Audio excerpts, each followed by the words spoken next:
Hey guys, here we have the Mould King 33041, and I'm going to take it apart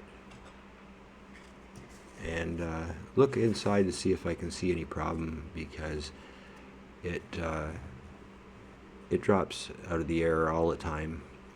And I've already taken the propellers off here. Just unscrew them like that and pull them off, and save the position of them if you're unsure of it. And these can just come off.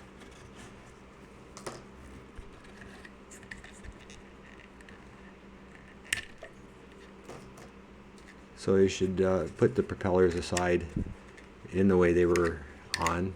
Just put them down someplace in the same placement, so you can don't have to figure it out how to put them back on, which one goes where, because some are clockwise and some are counterclockwise, and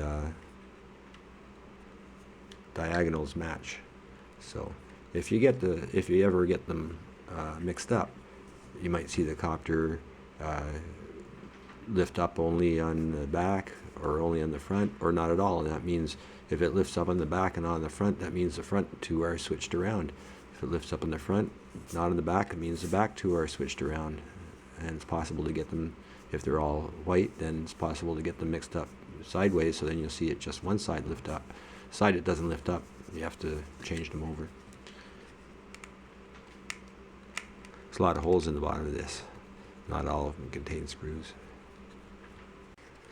Okay, there it comes out.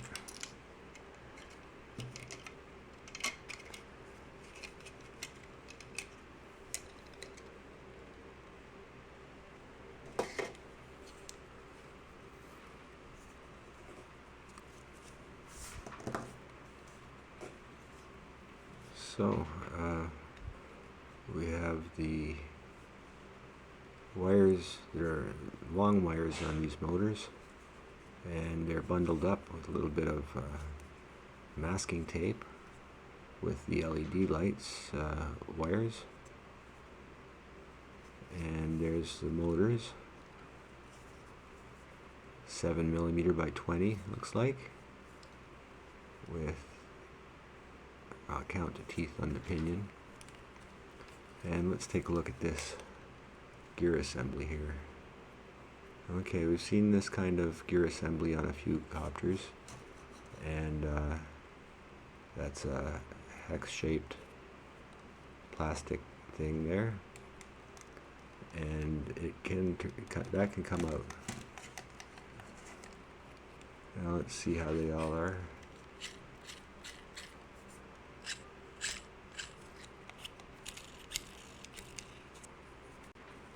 They actually feel very smooth, this type of gear, although I don't know why they would be so smooth. They really do feel okay though.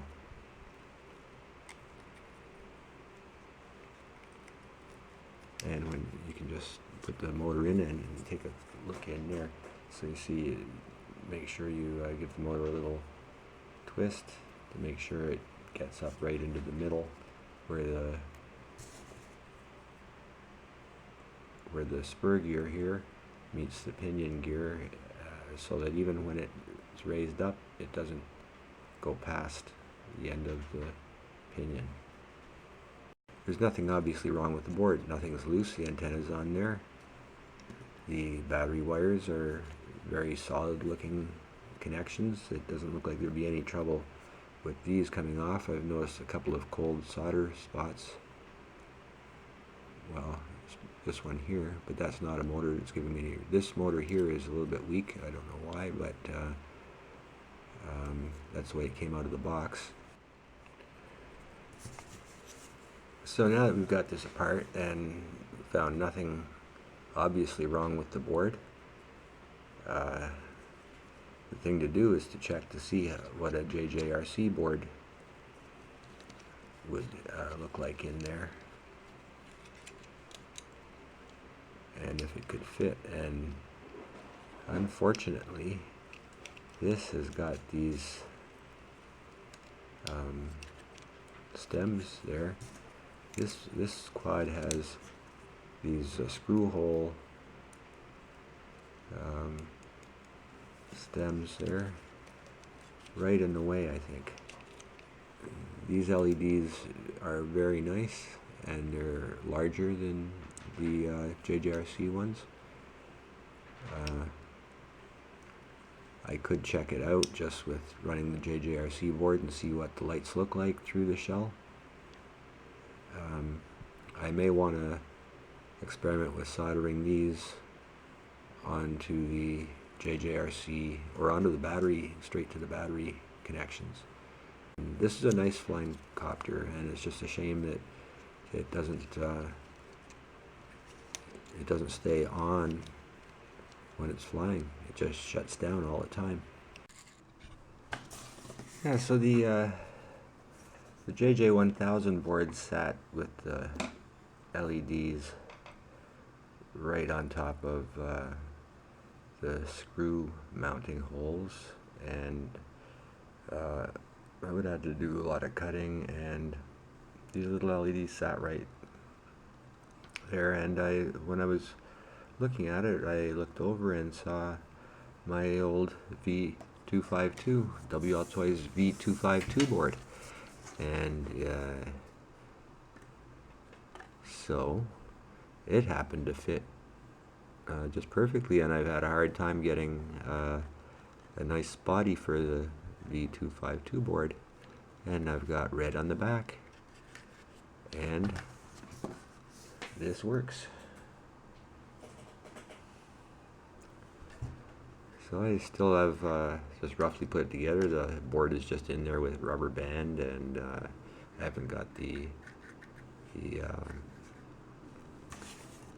pod guards back on yet, but I just had to try it out, and yeah, we have a V252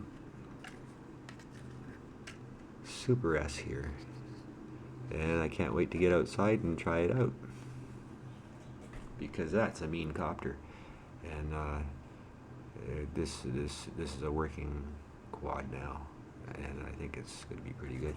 I could have put the I could have used the LEDs, but it was just so much simpler just to use the LEDs that were in there already. I could have easily made them the old ones, the LEDs, but I just disabled them for now and wrapped them up in there, and we have a V252. So flight coming soon.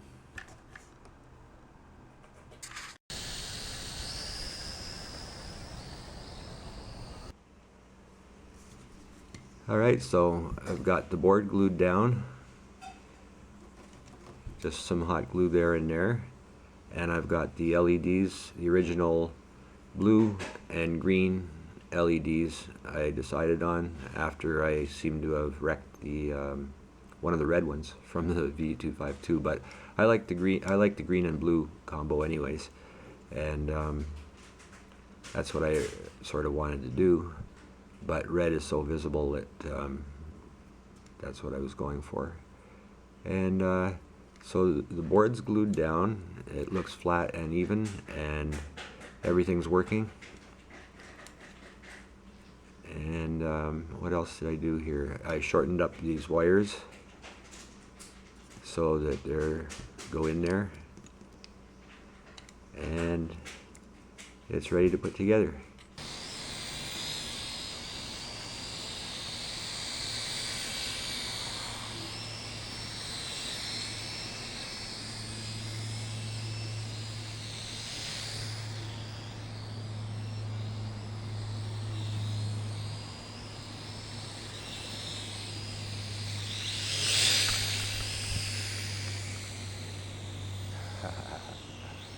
I guess I ducked enough there.